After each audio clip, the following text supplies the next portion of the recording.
Buenos nachos, amigos, and welcome to Record Breakers, a music podcast where a group of friends gather together to share music with each other, an album at a time. It's like a little book club for music. Fun time had by all. I'm Petey Rave, and here with me is my team, my squad, my gang, my crew. We've got David. Sugar and marinara sauce? I don't know. We've got Drew. Oh, hi. Yes. And of course, we still got in our, sitting in our rotating fourth chair, we've got Matt. I heard that little pause right before you said the name of the show. Should I go? No. Or are you guys gonna? Like, no, I got a D20. We're gonna roll initiative. I got like 8 other podcasts, so I'll just go. Hey, no, we're starting our Star Trek adventure show now. Where no, we're doing our Stargate. You know how quickly RPG. I would do a Star Trek D20 like that. Mm-hmm. Oh, we'll start. It's a game. It exists. I know. I created a character and went through a couple of battles in the Star Trek pen and paper. There's also the Stargate one that Petey already has. Yes, this is the Stargate one that I kickstarted. Stargate SG-1 role-playing game. And they've already released episodes for it. But that's beside the point. But I digress. Like my name is Taz. We're here to talk about music. We're gonna talk about an album, and the provider of the album this week is David. David, what have you got for us this week? I got an album from an artist that I discovered very recently. I'm not musically talented in any way, but if I were, I would be a keyboard player or a synthesist, which is my new favorite word, synthesist. I've always been fascinated by digital and analog synths and keyboards, which makes my love of the genre of progressive rock all the more obvious.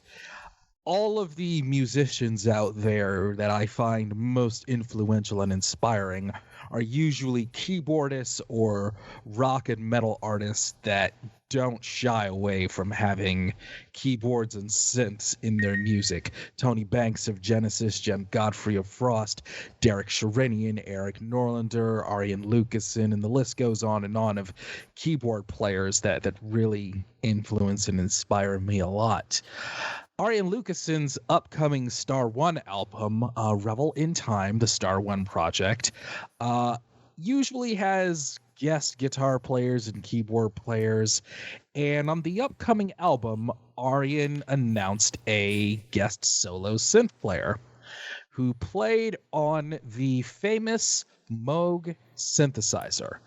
And when I heard this solo, I was absolutely blown away and had to go on a musical deep dive. And I was introduced to synthesist Lisa Belladonna. There is something about the Moog synths and the family of Moog synths that was always just very sonically pleasing to my ear. It just fits in that place that just fires off my serotonin. And the synth solo from Lisa Belladonna was just that right hit of brain chemicals. So I had no choice but to bring an album of hers to this podcast. And it is her album from 2021 in August called Moogmentum, a collaboration between Miss Belladonna and the Bob Moog Foundation, celebrating their 15th anniversary and the 2nd anniversary of the Moog Museum in Asheville, North Carolina. North Carolina. Yeah, let's talk about expectations. Raise up. Sure. Let's talk about expectations. Drew, what were your expectations coming into this album? Not to be singing Petey Pablo on the podcast for this one. No, he said Moog, and single artist. So I was like, oh, okay, this is probably going to dabble in some retrowave. Knowing David, it was going to be well made and well thought out, but I thought we were getting a little bit more of the retrowave than I think we did. I was thinking I was going to find a new Laserhawk or Kavinsky. Ooh. Did I? We'll find out. We'll find out. Matthew, what expectations did you have coming into this album? Well, I didn't want to go out too far on a limb, but I was pretty sure it might be a little bit synthy. Whoa, that's crazy. I know. It's fair. It's bold. It's valid. Crazy. And given the other artists that David had kind of mentioned when telling us the album last week, I thought it might be kind of on the proggy side, and that was pretty much the extent of my expectations. Mm-hmm. Yeah, I was expecting. I don't know. I don't know if I initially even expected synthwave or retrowave. I knew we're gonna be expecting an exploration of the Moog itself and synthesizers and synthesizing. So I was curious as to what we were gonna get exactly in that vein. And yeah, this is a curious thing. I also love this picture that I pulled up and I linked in the Skype from the Moog Foundation website. Just seeing that wall of like actual things plugged into things in an actual synthesizer, like with all those like buttons lit up, and that's just cool. Like all analog, baby. Hell yeah. Yeah, let's talk about this album musically. David, how would you describe this album musically? I would describe this album musically as spacey, while also really leaning into what synthesizers, and specifically the Moog and the Mini Moog, are capable of. It really shows what that can be as an all-encompassing instrument. This entire album really shows what a synthesizer and what synthesizers together can create as a full piece of music. It can do more than just one or two things. And it's an album that I really found myself just totally hooked on. There was a atmosphere to it, and there was sort of a gravity to it that really sucked me in. I found myself listening to it in the mornings. I found myself listening to it at night, and it really drew me into its universe because it felt very, very different from what is normally music as generally understood, because there wasn't a lot of song structure. There was atmosphere, there was a mood, and there were things happening up and above and around it. But it all kind of came together and made sense if you just kind of let it suck you in. I would say that this is definitely a speakers album more than a headphones album, but I would not say it's not a bad headphones album, but it's definitely one I would say you want to play in a room with speakers as well. Mm-hmm. Also, it's a Moogmentum, not to be confused with Moogmentum, the online conservative campaign and grassroots movement supporting Jacob Rees Mogg. That's a whole other can of worms that you don't want to get involved in. let's Drew, how would you All right. describe this album musically? Fuck. So to me, I guess I went into this a little bit fresh. It's been a while since we got together to record. And I had forgotten sort of what was going on with this, so I was like, okay, you need to put this on, need to get my thoughts together, and need to listen to this. And when I put it on, what struck me is that I was in a completely different headspace going into this than what I thought it was.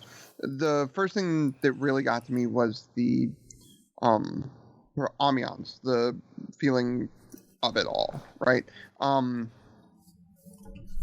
I realized halfway through the album that I didn't notice a track change, really, because when I noticed it sort of shift, it had been too long since the beginning to where it couldn't have been a track, right? A lot of like modern electronic artists are doing this, and I think it's really cool and sort of telling the singular story through the album.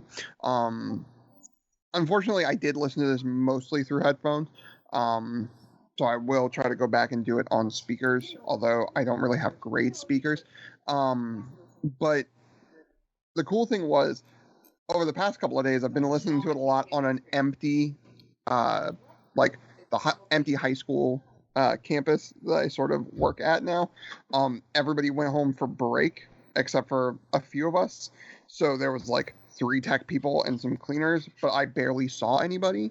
So it was just me listening to this music in that sort of like weird environment. So it sort of created this really cool soundscape while I was just plugging away at work. There was futuristicness to it, but not like overly. There was an old school feel to it, but not overly. It was right weirdly in that middle space, right? The mixing of all the different eras of synth, right? Your old school analogs, your new school digitals, and all that sort of stuff, I think really, really goes well. It does dip into, at times, sort of a retro wave feel, which I think is cool, but it doesn't stay there. I didn't, like I said at the beginning, I think I was leaning more into, this is going to be like a Laserhawk or a Kavinsky. My thought, especially through like the first half, I was like in my head thinking more Mars Volta than anything. The way it creates this like sort of eeriness and sort of tension that then pulls you in and then snaps you out and then pulls you back and like bounces you around that feeling, I think is great. Also, seeing that it was like sort of supposed to be this love letter to Bob Moog, as it were, I think is cool. And creating Moog, creating that excitement, that glory, and all that. Moog. Sorry, I was doing a Simpsons reference. Mo. Over the leaderboards. Mo. Matthew, how would you describe this album musically? The word that kept coming, or the phrase that kept coming back to me, I hope this isn't too reductive, but I just kept thinking, like, especially the first half of the album just reminded me of a movie soundtrack. Yeah, especially like either an 80s like Blade Runner or Michael Mann, or modern, if you want to go modern day, like Denis Villeneuve. I love all of those things, so this is fine. That's good. Yeah. It kind of, that was my first thought, and then not to get too derailed, but my next thought was, is this the synth player's version of everybody coming up to me and being like, hey, your steel guitar sounds like SpongeBob? So nice. Jury's still out on that, maybe. Yeah. I get it a lot. Yes. And then the second half felt more like a jazz fusion, Specifically, like, not to keep going back to Chick Corea, but some of the Chick Corea My Spanish Heart, and also Weather Report came to mind, especially like the Heavy Weather album. Yeah, this does touch on those things. Like you guys had mentioned, touches on those things. It's less, stylized retrowave. Obviously, it's more like a study of soundscapes in the and the magic you can craft in the mood you can craft with synthesizers. It's like playing a little bit, but playing with the soundscapes, a little bit of playfulness, but it is definitely like moods and vibes. A lot of the ways it goes from a mood to a vibe, and then back to a mood, and then to another vibe, and then and there's some like breakups of that, but it does mostly that, but it does it well, and it's I can definitely feel like this is something that is like somebody crafting on the go with their synthesizer. Okay, I'm gonna go this, and now I'm gonna build to this, and then now what would be nice? Let's go this, and then let's plug this sound in there, and I think it works. It's fascinating. Let's talk about key tracks. Though it's gonna be hard for us to talk about specific tracks, but like Drew said, but let's talk about some of the key tracks. David, what will be some of the key tracks for you to zero in on? For us to zero in on? Well, Petey, you're definitely right about how this entire album is kind of a complete piece. And it does create its own whole soundscape.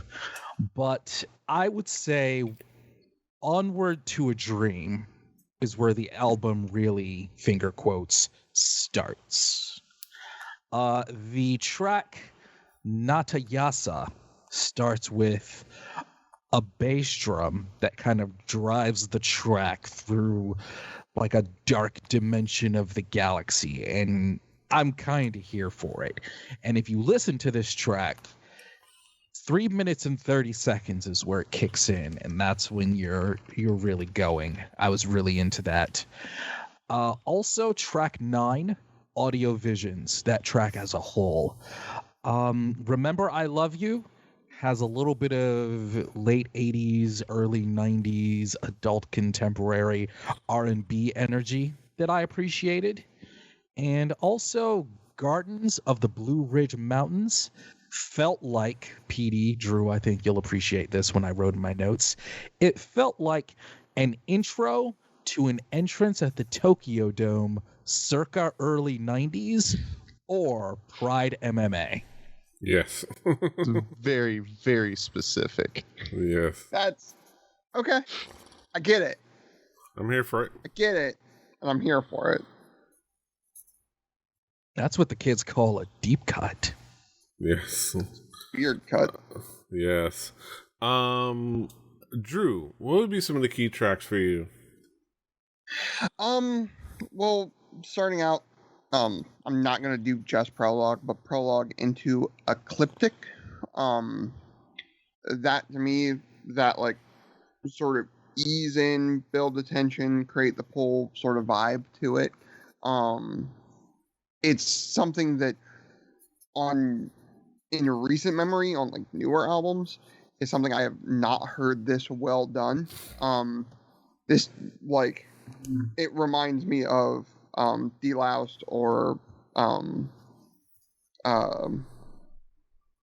like Coheed, like levels of opening an album and sort of drawing in very slightly before it like hits. It's well thought out to a ridiculous degree to me. What was the next one? Initiation.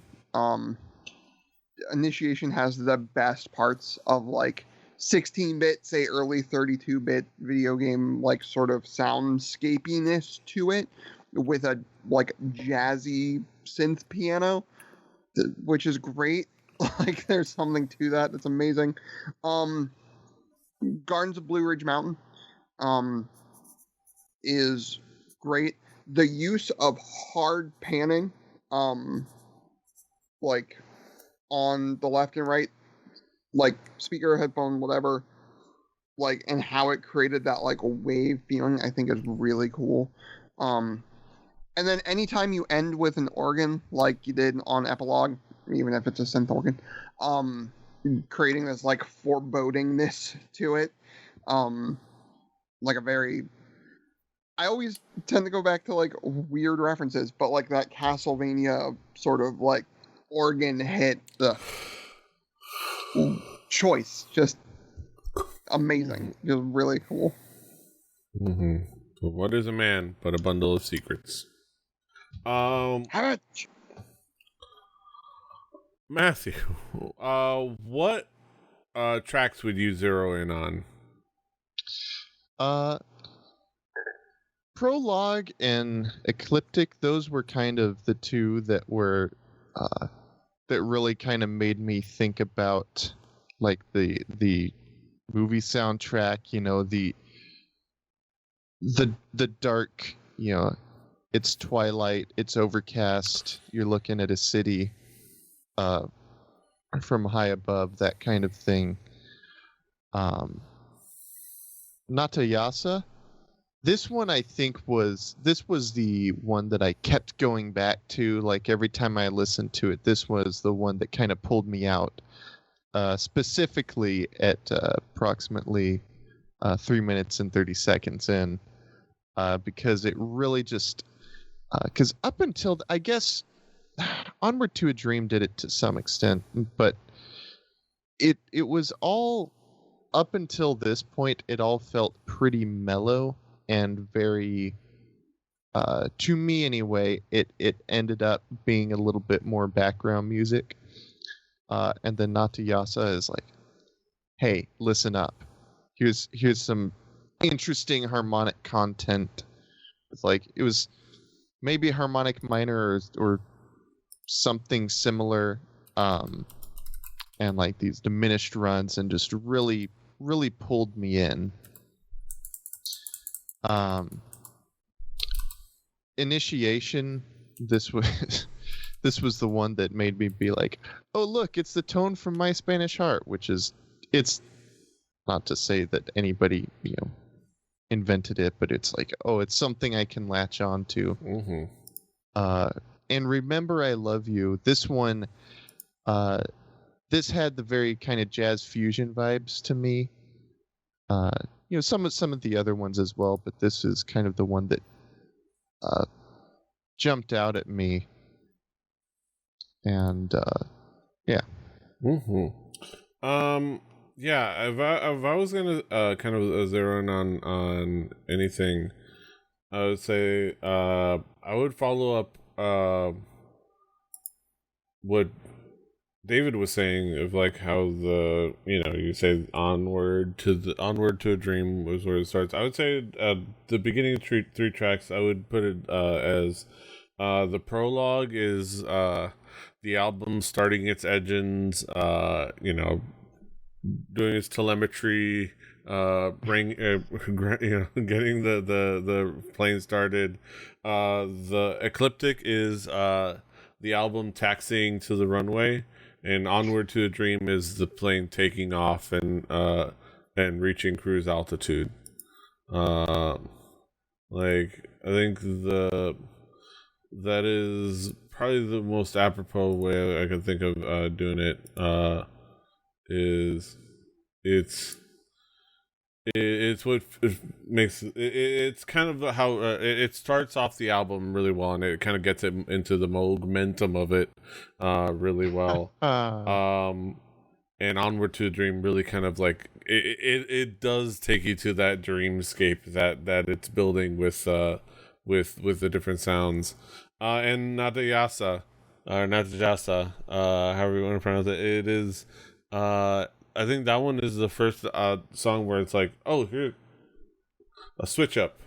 Just because like the switch up in mood and in style was really cool. But yeah, let's bring it back around the horn. Talk about some conclusive thoughts. Drew, what will be your conclusion on this album as a whole? This is one of those times where, like, I think the Mountain Goats, like, I think Bad Rabbits, I'm going to be looking out.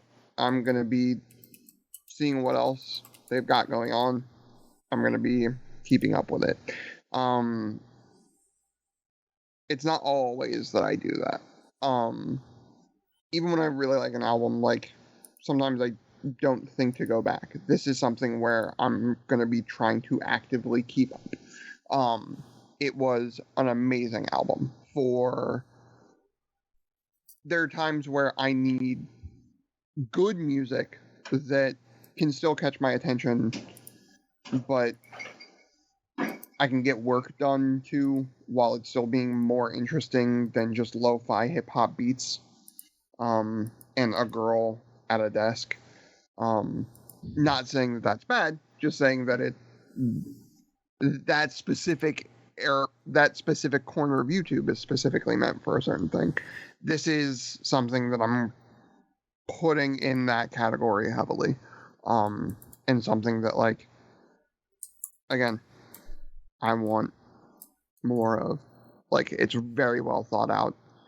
And it can be suggested, in my opinion, to both people who are on the more proggy side and are on the more, like, synth wavy side, and it can serve both masters pretty well, I think.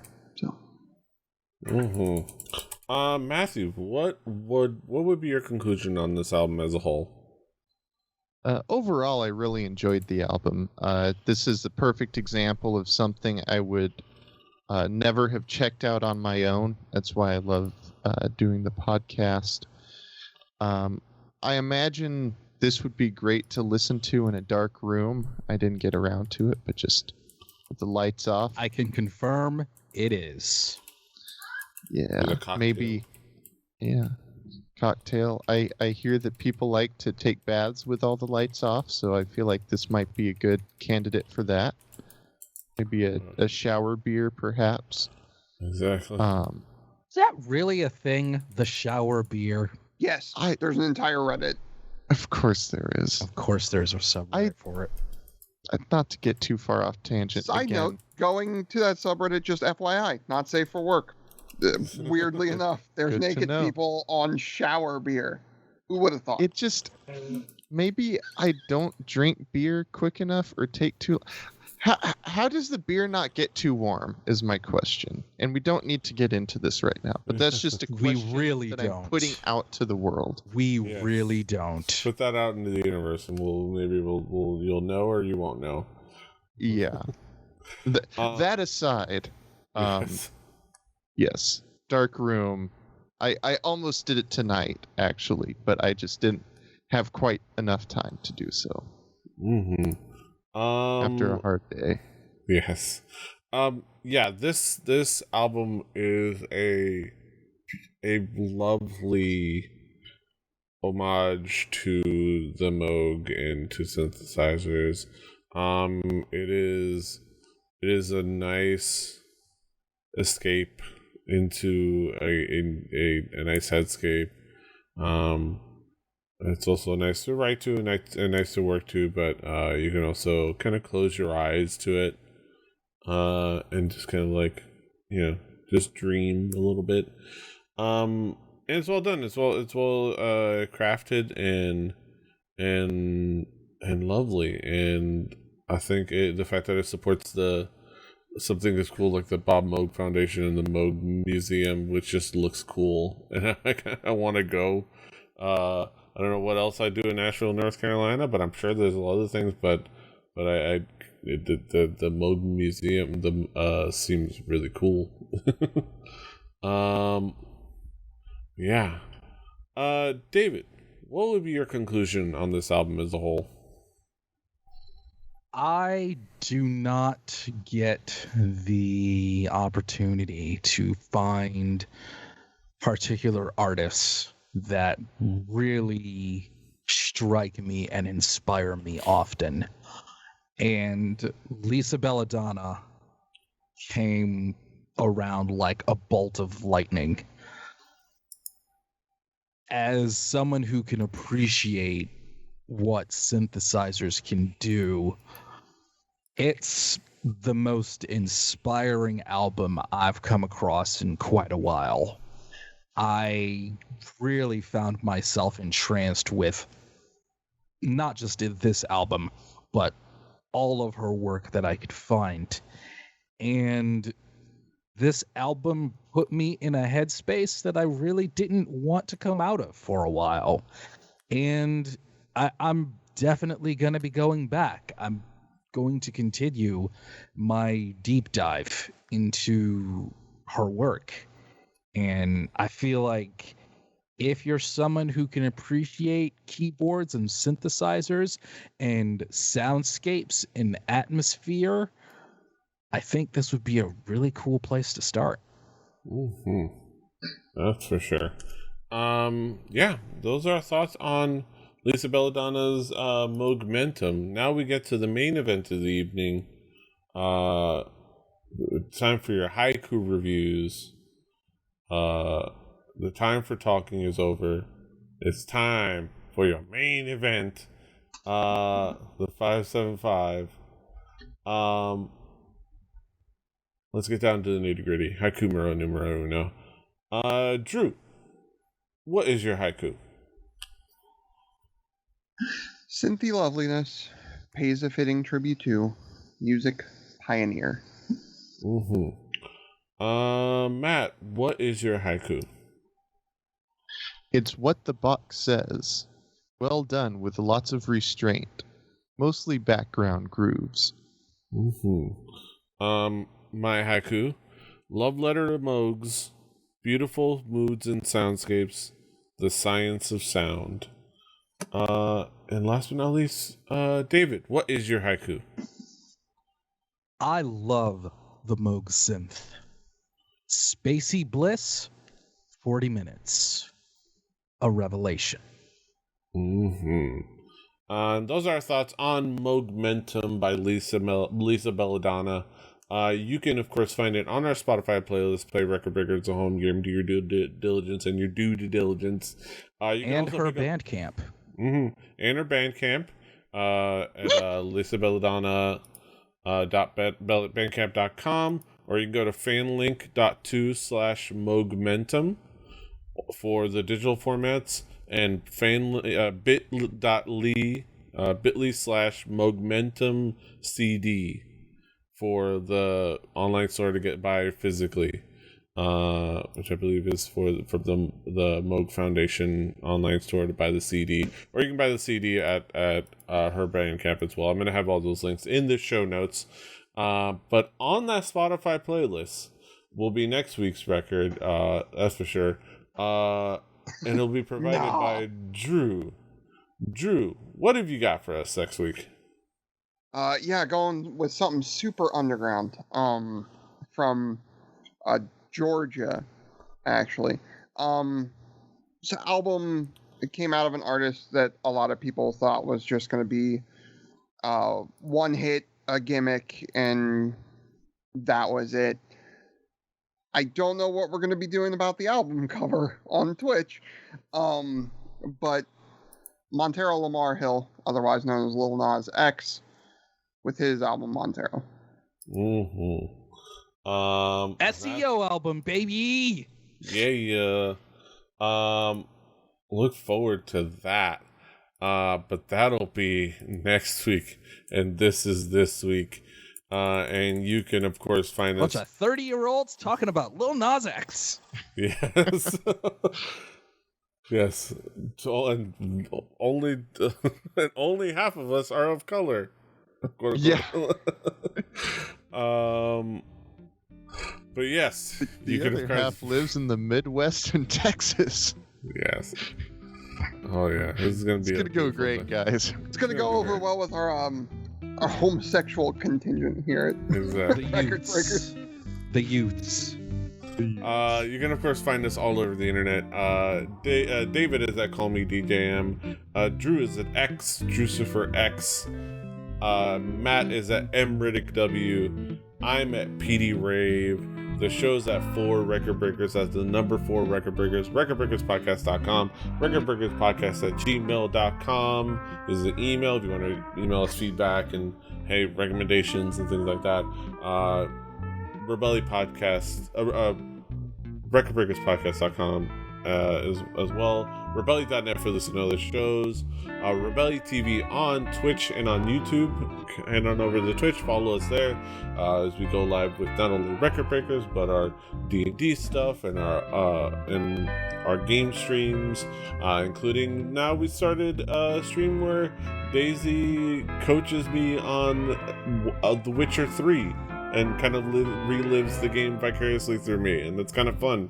And we kind of just hang out and chat, and I play The Witcher 3, and that's fun. I'm getting a little bit of progress in that game. Pretty soon, next stream, we're actually going to fight that Griffin again and see if I can beat it this time. But yeah, check it out. Check us out also on YouTube. Do all the things, like, share, subscribe. Until next time, hasta los huevos. Oodle toot. Hashtag find Luke. Rebelli Podcast, baby.